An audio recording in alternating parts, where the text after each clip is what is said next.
হ্যাঁ স্যার। ওকে, তাহলে আমি সেটা ডিটেলে বলছি না, শুধু জাস্ট নোটেশনগুলো দেখিয়ে চলে যাচ্ছি। তাহলে যদি আমি ডি অপারেটরটাকে বলি ডিডিটি, তাহলে d x will mean d x d t, right? তাই তো? হ্যাঁ এবার যদি ডি যদি হয় তোর ডিডি ওয়াই, তাহলে ডিএক্স কি হয়ে যাবে না ডিএক্স ডিওয়াই। কথাটা বোঝা যাচ্ছে? হ্যাঁ স্যার। তাহলে এটা কেয়ারফুল থাকবি যে তোর ইন্ডিপেন্ডেন্ট ভেরিয়েবল সেটা কি দেওয়া রয়েছে, সেটা কেয়ারফুল থাকবি। কোনো অঙ্কতে টি থাকতে পারে, কোনো অঙ্কতে জেড থাকতে পারে, কোনো অঙ্কতে ইউ থাকতে পারে, তাহলে এগুলো কেয়ারফুল থাকবি, ঠিক আছে? ওকে, তাহলে সিমিলারলি ডিএক্স কে যেরকম লেখা যায় ডিএক্স ডিটি, সেরকম ডি টু এক্স, সেটা মানে কি হয়ে যাবে না d two x d t two, যদি ডি টু যদি হয় ডি টু ডিটি টু অপারেটরটা। কথাটা বোঝা গেছে? হ্যাঁ স্যার, বুঝতে পারছি। তাহলে সিমিলারলি ডিএন এক্স এটা কি হয়ে যাবে না d n x d t n for n equal to 1 2 3 dot dot এরকম এন পর্যন্ত যাবে যখন। কথাটা বোঝা গেছে? হ্যাঁ স্যার। ওকে, তাহলে আমরা এখন অপারেটর বলতে ডিডিটি বলে বুঝছি, কিন্তু আমি আগেই বলে রাখলাম এটা কেয়ারফুল থাকবি যে কোনো সেটা কোন অঙ্ক কিরকম থাকছে তার উপর তোর ওই ইন্ডিপেন্ডেন্ট ভেরিয়েবলটা কিন্তু খেয়াল রাখবি। চেষ্টা কখনো ডিডিটি হতে পারে, কখনো ডিডি এক্স হতে পারে, কখনো ডিডি ওয়াই হতে পারে, কখনো ডিডি জেড হতে পারে, ডিডি ডিডি ডাব্লিউ হতে পারে, ডিডি ইউ হতে পারে, হোয়াট এভার। তো সেটা অঙ্কের উপর ডিপেন্ড করবে।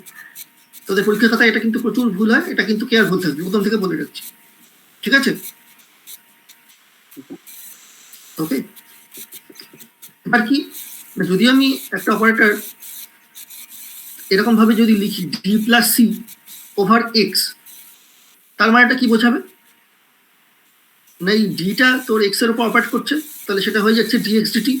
আর সিটা যেহেতু একটা আরবিটারি একটা কনস্ট্যান্ট, তাহলে সেটা অপারেট হবে না, সেটা মাল্টিপ্লাই যেন হয়ে যাবে, তাহলে সি ইন্টু এক্স হয়ে যাবে, রাইট? হ্যাঁ স্যার। ওকে, ঠিক আছে। সিমিলারলি যদি আমি এই অপারেটর যদি ধরি যে a d to the power n plus b d to the power n operated on x, তাহলে this will mean a into d n x d t n plus b into d m x d t n. এটা আরো বুঝতে অসুবিধা নেই আশা করি, রাইট? কি এখানটা কারো বুঝতে অসুবিধা রয়েছে? না স্যার। হ্যালো হ্যালো, অসুবিধা হলে কিন্তু বল এখানটায়, ঠিক আছে? ওকে, তাহলে এরকম নোটেশন দিয়ে আমরা কি লিখতে পারি না আমরা এই টোটাল জিনিসটাকে যে a nought into d n x d t n plus a one into d n minus one x over d t n minus one plus dot dot dot এরকম করে এন এক্স, এই টোটাল জিনিসটাকে আমি এইরকম নোটেশন লিখতে পারি না যে a zero d n plus a one d to the power n minus one plus dot dot a n minus one d plus a n over x. এরকম লেখা যায় কি যায় না? হ্যাঁ স্যার, লেখা আছে। ওকে, ঠিক আছে।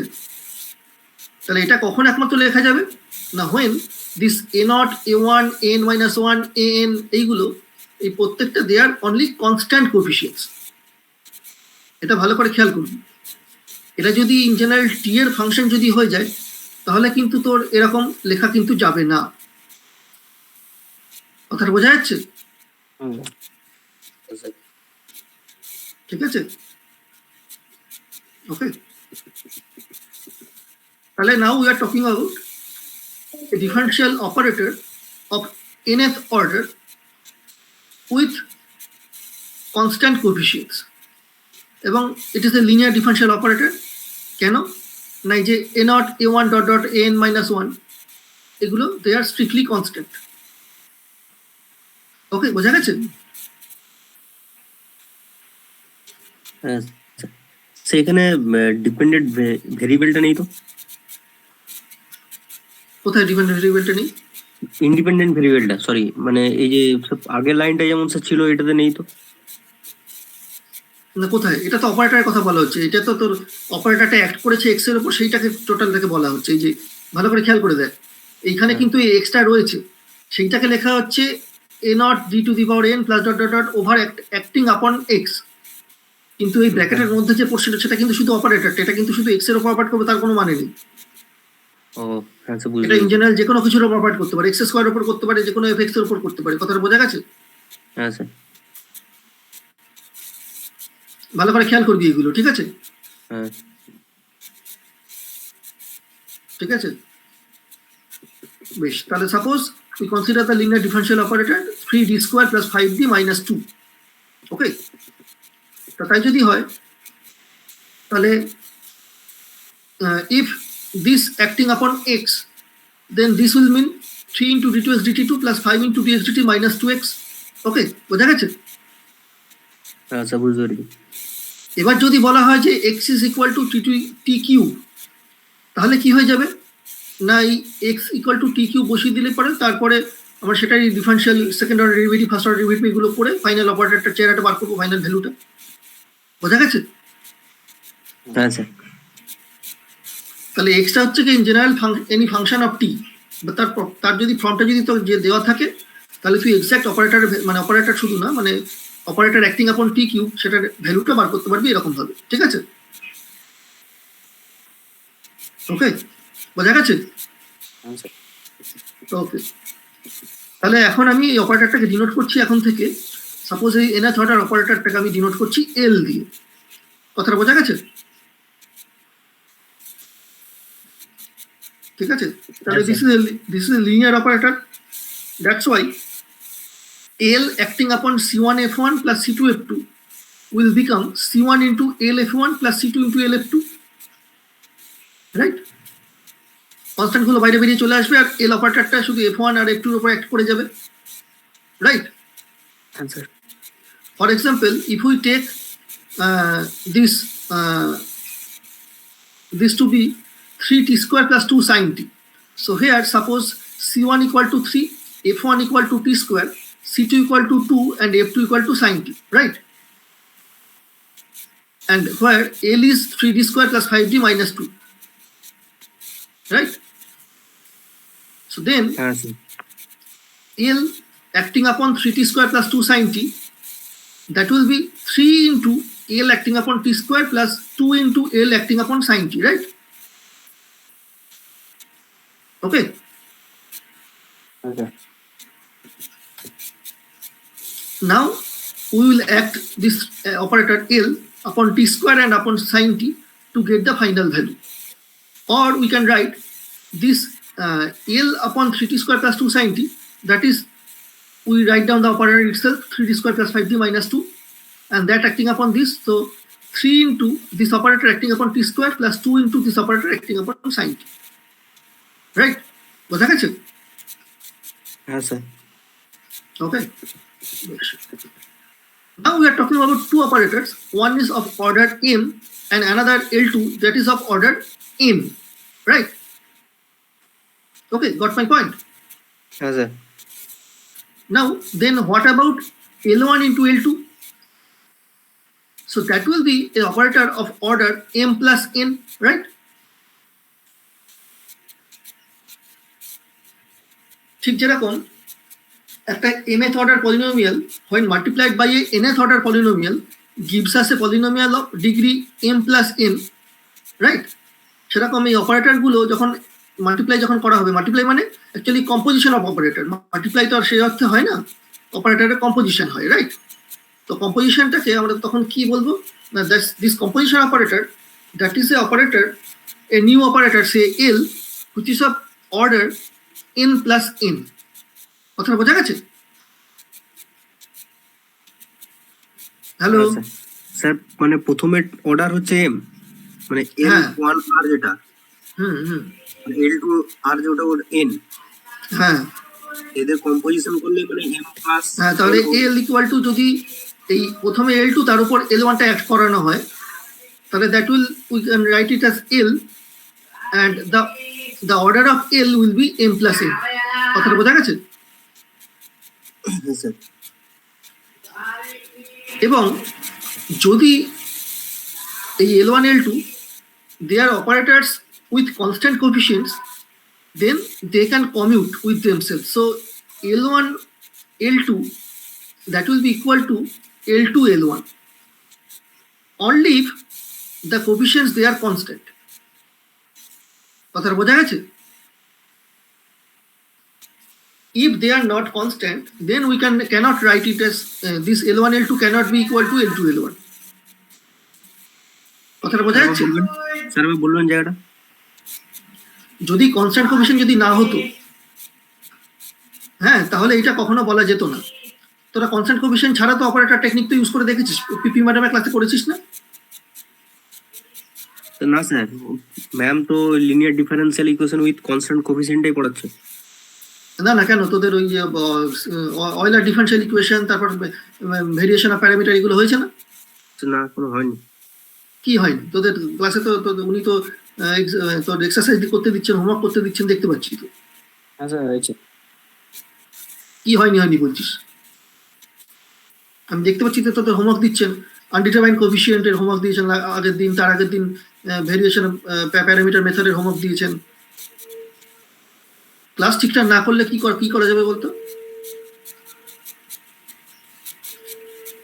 তোরা ক্লাস করিস না, অথচ তোদের ক্লাসে কি হচ্ছে সেই খবরটা তো আমি মানে ম্যাডামকে না জিজ্ঞেস করি তোদের ওই হোয়াটসঅ্যাপ গ্রুপ থেকে জানতে পেরে যাচ্ছি।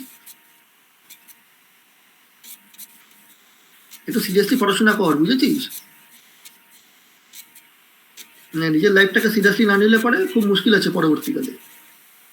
এখন তোরা যথেষ্ট বড় হয়েছিস, তোদের আর বকাবকি কেউ করবে না, হ্যাঁ, কিন্তু তার মানে ভেবে নিস না যে মানে যা খুশি তাই করে বেড়াবি আর পার পেয়ে যাবি। এগুলো একটু কেয়ারফুল থাকবি। যদি ক্লাস যদি কোনো মিস হয়ে যায়, তাহলে বাকি বন্ধুদের কাছে যোগাযোগ করে নিবি যে কোনটা পড়ানো হয়েছে, কোনটা মিস হয়ে গেল, সেটা তোদের দায়িত্ব। আর তাতেও যদি না হয়, বন্ধুদের কাছ থেকে যদি ঠিকঠাক করে না বুঝতে পারিস, তখন স্যার বা ম্যাডামের সাথে যোগাযোগ করবি আলাদা করে, যে মানে যে ম্যাডাম এটা বুঝতে পারিনি, ওইটা যদি আপনি একবার বলে দেন। কথা বুঝতে পেরেছিস?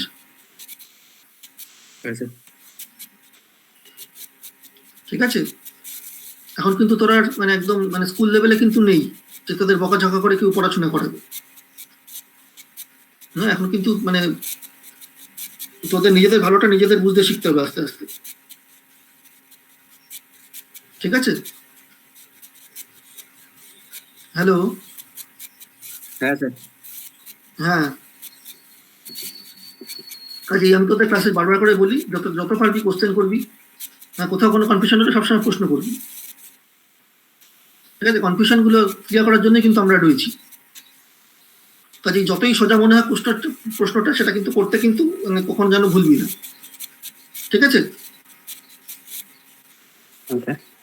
হ্যাঁ, একদম ক্লিয়ার করে নিয়ে তারপরেই ছাড়বি। ঠিক আছে? কথাটা বুঝতে পেরেছিস? হ্যাঁ স্যার।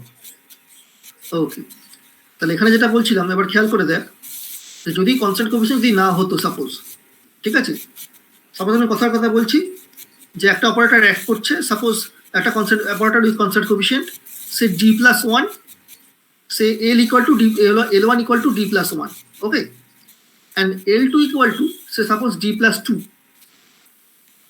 রাইট? কথা বুঝতে পারছিস? হ্যাঁ স্যার। তাহলে এই যে L1 অপারেটেড অন L2, এটা মানেটা কি দাঁড়াবে? না, আগে কোনটা অ্যাক্ট করবে? আগে d+2টা অ্যাক্ট করবে, তার উপরে d+1টা অ্যাক্ট করবে, রাইট? কথাটা বোঝা যাচ্ছে? সে অ্যাক্ট করবে বলতে কি বলছেন? অপারেটর তো কারোর উপরে অ্যাক্ট করবে, অপারেটর নিজের তো কোনো মানে নেই, তার কোনো ভ্যালু হয় না। হ্যাঁ স্যার। তাহলে দিস শুড অপারেট, এই যে দেখতে পাচ্ছিস যে অপারেটর অন এফ হচ্ছে এখানটায়। হ্যাঁ হ্যাঁ। তাহলে যদি আমি L1 L2 operator on F যদি করি, ঠিক আছে, তার মানেটা কি? আগে L2টা এফ এর উপর অপারেট করছে, তার উপর L1টা অপারেট করছে এই L2 এফ এর উপর। কথাটা বোঝা যাচ্ছে? Yes sir. তাহলে d+1, সাপোজ আমি অপারেটর নাম দিচ্ছি, suppose d equal to dtx, ঠিক আছে, তাহলে d+1 হচ্ছে কি L1 আর d+2 হচ্ছে কি L2।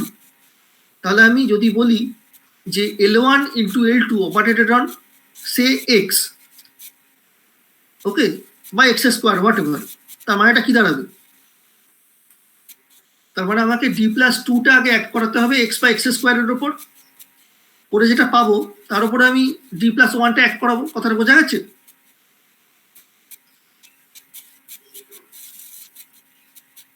কি বোঝা গেছে কি যায়নি? হ্যাঁ স্যার। কি বাকি কারো বুঝতে অসুবিধা হচ্ছে? আমাকে বল। হ্যালো, হ্যালো দীপক, অভ্র। समझ में आ गया सर। ওকে ওকে ভাই, ভেরি গুড। স্যার একটা এক্সাম্পল দেখিয়ে দেন। অর্ঘ, শোভা, তোদের কোনো অসুবিধা হচ্ছে? हाँ सर ठीक है বুঝতে পেরেছি। ওকে, না কনস্ট্যান্ট কোফিশিয়েন্ট এক্সাম্পল তো আমি এক্ষুনি দিতে পারি, কিন্তু তোদের যেটা বুঝতে হবে যে এটা যদি কোফিশিয়েন্টগুলো যদি ভেরিয়েবল যদি হয়ে যায় তাহলে এটা কেন কাজ করবে না সেটা তোদের বুঝতে হবে। ঠিক আছে, দেখ কনস্ট্যান্ট আমি বলে দিচ্ছি, এখানে এক্ষুনি দেখাচ্ছি তোদের example. Suppose L1 equal to d square plus 1, L2 equal to 3d plus 2, and f is equal to t cube. So L1 L2 f will be like this: d square plus 1 upon dt 3d plus 2 acting upon t cube. কথাটা বোঝা গেছে? हाँ sir তাহলে 3d plus 2 acting upon t cube সেটা হয়ে যাবে 9t square plus 2t cube, right? এবার তার উপর d square plus 1টা অ্যাক্ট করবে। কথাটা বোঝা গেছে? হ্যাঁ স্যার। করে এরকম ক্যালকুলেট করে দেখতে হবে যে সেটা ভ্যালুটা এটা পাবে।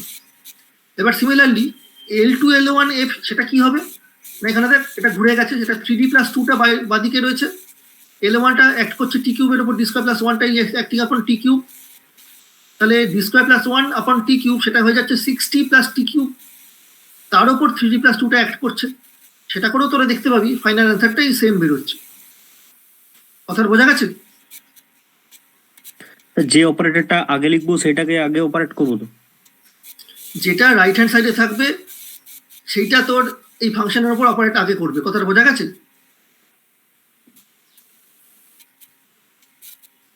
হ্যালো, হ্যাঁ স্যার। ঠিক আছে, আর তার উপর লেফট হ্যান্ড সাইডে অপারেট করবে। কি মাথায় ঢুকেছে? হ্যালো স্যারও বলবেন। এখানে বলার কিছু নেই, তুই ভালো করে খেয়াল কর, বইটা খেয়াল কর, তাহলেই বুঝতে পারবি। L2 equal to 3d plus 2 R L1 equal to d square plus 1, তাহলে L1 L2 মানে কি হবে? L2টা তো আগে f এর উপর অপারেট করবে, সেই জন্যই 3d plus 2টা f এর উপর অপারেট করছে, তার উপরে তোর L1টা অপারেট করছে, d square plus 1টা অপারেট করছে। বুঝতে পেরেছিস? হ্যাঁ স্যার। কারণ উল্টোটা হলে কি হতো, L2 L1 হলে কি হতো, আগে L1টা f এর উপর অপারেট করবে, তার মানে d square plus 1টা L এর উপর f এর উপর অপারেট করবে, তারপর L2টা তার মানে 3d plus 2টা তারপর অপারেট করবে। কথাটা বোঝা গেছে? হ্যাঁ স্যার, বুঝতে পেরেছি। বই পড়ার অভ্যাস তোদের একদম চলে গেছে।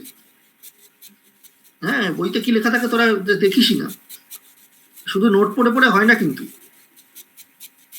হ্যাঁ, ভালো একটা মানে একটা দুটো বই না পড়লে শুধু নোট পড়ে কিছু হয় না।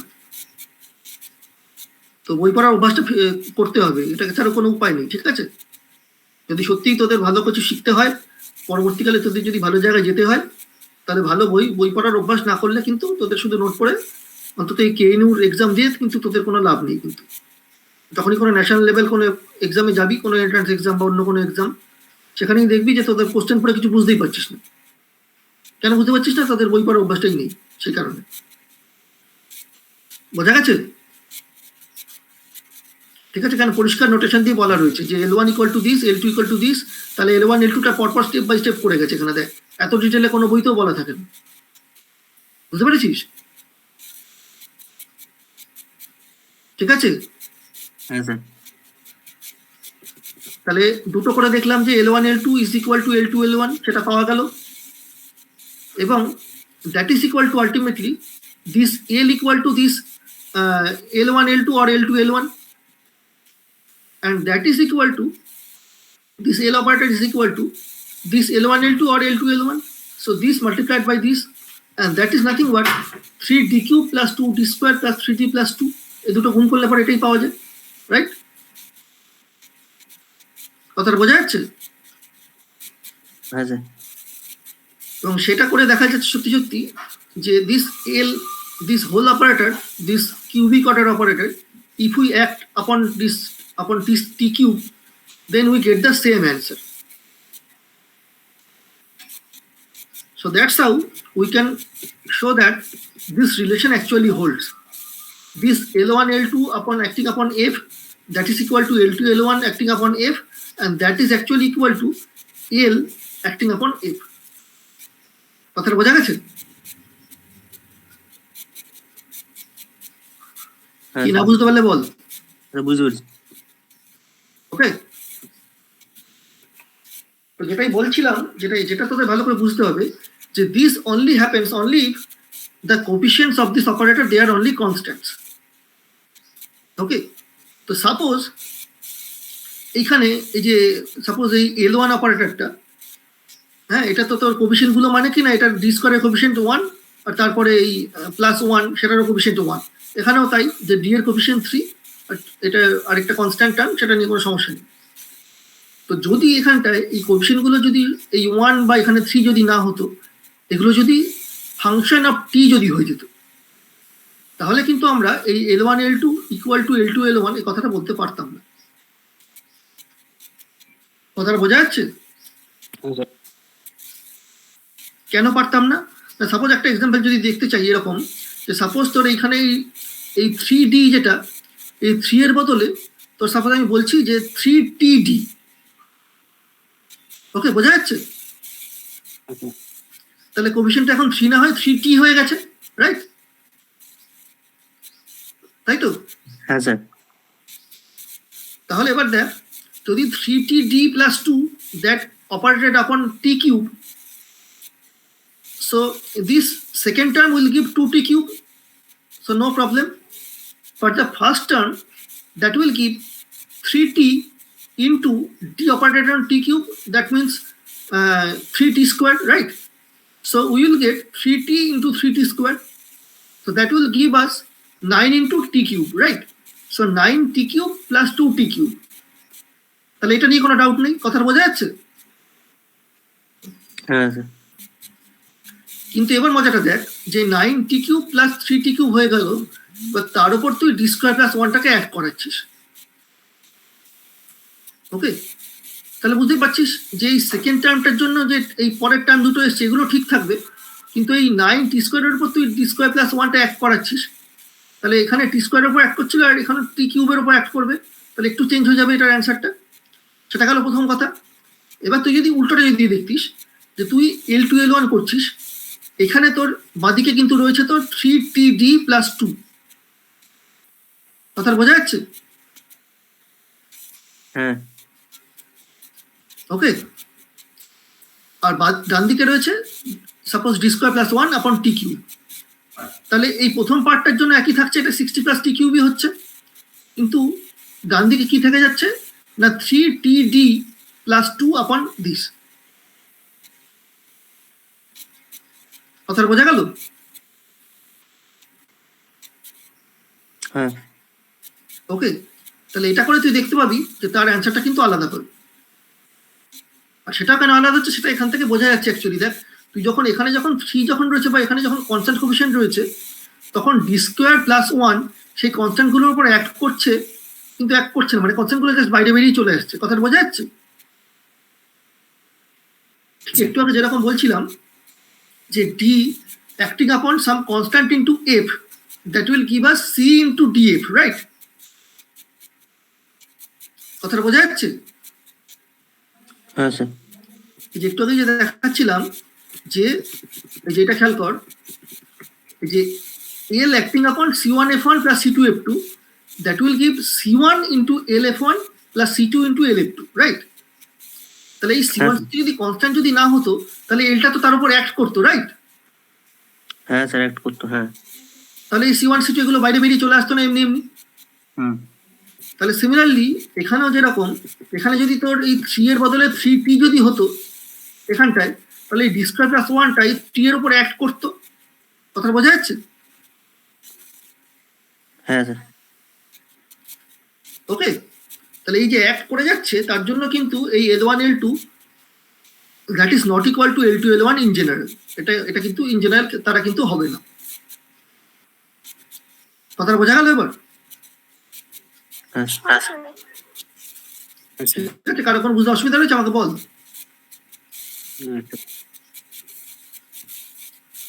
Hello everybody, do you understand this? Yes, sir. Yes, sir.